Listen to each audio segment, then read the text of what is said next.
Itangazo ryihutirwa rireba abanyarwanda mwese mutuye mu gihugu cy'u Rwanda. Iri tangazo mwese nk'abanyarwanda rirabareba, baturarwanda mutuye mu gihugu cy'u Rwanda. Aya makuru murasabwa kuyumva nk'abanyarwanda. Turaza kugaruka ku baturage batuye mu mujyi wa Kigali, mu turere dutatu tugize umujyi wa Kigali: Nyarugenge, Gasabo ndetse na Kicukiro. Twongeye twikoze mu turere dufatanye n'umujyi wa Kigali, ndavuga Kamonyi na Ruyenzi, ndetse nongere ngaruke ku gisate cya hano hino mvuge nka Byumba, ndangiza nze mvuge nka Nyamata. Aba bantu bafite itangazo bagenewe, ni ukuvuga ngo inzu zose zubatse mu kajagari cyangwa inzu zose zubatswe mu buryo butemewe n'amategeko, ubwo batse icyangombwa cyo kubaka tuwareti barangiza bakahita bazamuramo inzu bakahita bazibamo. Ni ukuvuga ngo izi nzu zisanga 5,000 zizatangira gusenwa, ku buryo kugeza mu mwaka w'ibihumbi 2026 umujyi wa Kigali uzaba warabaye nka Dubai. Abantu bashokera Dubai mu Bushinwa murahita mubyumva, bivuze ngo umujyi wa Kigali uzaba ufite ya mihanda ica hejuru mu kirere. Ubwo iyi mihanda iri gutegurwa kubaka, bivuze ngo reka mbibiri banga mutari muzi, Nyabugogo hariya mu gishanga, mwabonye ko igishanga cya Nyabugogo batangiye kucyubaka cyangwa barimo bacyubaka, barimo bagikamya.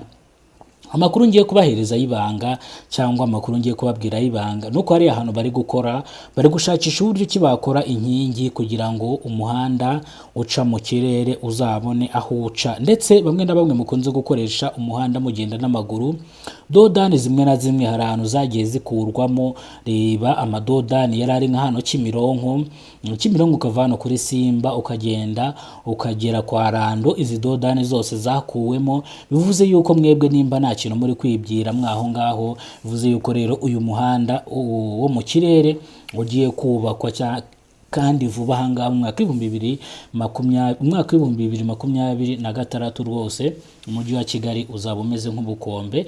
Impamvu navuze ngo iri tangazo rireba abaturage bose batuye mu gihugu cy'u Rwanda, ni ukuvuga ngo abatuye mu nkengero z'uno mujyi, uturere dutatu dufatanye n'umujyi, akarere ka mbere ni aka Nyamata, aka kabiri ni aka Kamonyi, aka gatatu ni aka Byumba. Bivuze ngo ahantu hashobora guhenda, ndetse umuntu ufite amafaranga yakaba yigurira mu nkengero za Kigali, kubera yuko hazaba hose hubatswe amataje ageretse, kandi rizaba ari itegeko ryashyizweho.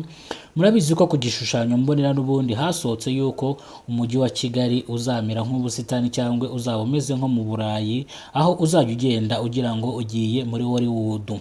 Uvuze ngo rero nimba ari bwo bwa mbere ugeze ko no muyoboro wa Kidasamura TV Rwanda, kora subscribe ufungura inzogera kugira ngo uzajye ubasha kubona amakuru mu gihugu cy'u Rwanda kandi yizewe. Iyi ni icamake, reka mbaramburire amakuru ngiye kuyabagezaho. Nitwa Kidasamura, urw'inkorogoto bakora rugakonkoma. Itangazo ryihutirwa reba abanyarwanda mwese mutuye mu gihugu cy'u Rwanda. Ritangazo nk'abene gihugu batuye mu gihugu cy'u Rwanda, ndetse n'abimukira batuye mu gihugu cy'u Rwanda bahawe ubwene gihugu bw'u Rwanda. Ritangazo mwese rirabareba. Bivuze ngo nimba warubatse inzu mu nkengero z'umujyi wa Kigali mu mwaka w'ibihumbi 2026, iyo nzu zaba yikubye kabiri uhereye n'ubu ngubu. Bivuze ngo umuntu wese ufite amafaranga ajya kugura mu nkengero z'umujyi. Bivuze ngo nanone iri tangazo riragaruka kuri polisi ikorera mu mujyi wa Kigali, mu turere dutatu tugize umujyi wa Kigali: Nyarugenge, Kicukiro na Gasabo. Bivuze ngo nk'ahantu hitwa Simba Seta, nkuko namwe muhazi, kuri Simba Seta havuguruweho ikintu kimwe. Bivuze ngo murabizi yuko iyi branch ya Simba ni branch nini cyane. So reka rero tureke kwamamarizamo Simba, reka tuyireke. Bivuze ngo ahantu hagiye hatandukanye mwabonye yuko hari impinduka cyangwa hari imitwarire mishyashya cyangwa hari ibintu bishyashya biri kubaka nkuko mwabibonye. Ndababwira ngo ikintu cya mbere manze mumenye impamvu bino bishanga bari kubikamya. Ese nta kintu mwebwe muri kumvamo bino bishanga? Rero impamvu bari kubikamya, muzashiduka n'umuhanda uca mu kirere nkuko bigize kubitangaza yuko uzaca mu kirere, kuko uyu muhanda muri projet urimo, uyu muhanda usaba ibintu byinshi. Uyu muhanda ni umuhanda usaba ibintu byinshi: amapoto, inkingi zica hejuru kugira ngo izi modoka zizajye zica hejuru, izindi zica hasi. Ngira ngo ni ibintu cyangwa umushinga uri muri budget uzakorwa igihe runaka, igihe tutazi, ariko mbaye mbibira akabanga bahereye ku bishanga. Bivuze ngo umuhanda nawo uzahita ugerwaho.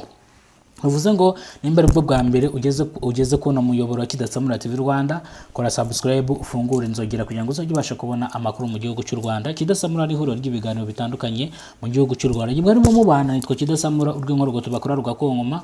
Ubwo amakuru yacu reka tuyasubikira ahangaha, tubane n'amakuru ari buze kugaruka mu kanya saa 10 za nimugoroba. Murakoze cyane, Imana ibarinde ibahereze ubuzima buzira umuze. Wakoze subscribe uruwa gaciro, ibyo tugezeho niwe tubikesha, n'ibyo twenda kugeraho niwe tubikesha. Naho turakora subscribe yikore kugira ngo ujye mu mubare wabo dushimira bakoze neza gatanu kuri kagenzi kako. Ariko nawe ko butureba basi niyo support yawe dushaka. Iyi video ushaka ko abanyarwanda benshi muziranye bamenya byinshi, wayisharinga kugira ngo abanyarwanda bayibone. Murakoze cyane, Imana